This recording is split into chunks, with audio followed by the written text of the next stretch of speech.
ഹൃദയാഘാതത്തെ തുടർന്ന് പ്രശസ്ത നടൻ അന്തരിച്ചു. 47-ാം വയസ്സിൽ സംഭവിച്ചിരിക്കുന്ന അപ്രതീക്ഷിത വേർപാട് വിനോദലോകത്തെ നടുക്കിയിരിക്കുന്നു. കന്നഡ നടനും നിർമ്മാതാവുമായ ദിലീപ് രാജാണ് അന്തരിച്ചത്.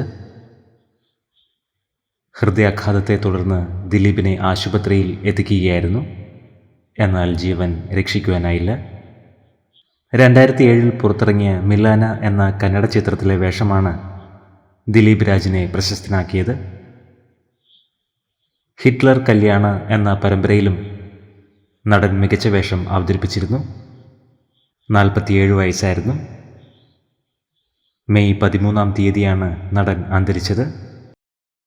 ആദരാഞ്ജലികൾ അർപ്പിച്ച് നിരവധി പേരാണ് സോഷ്യൽ മീഡിയയിൽ എത്തിയത്.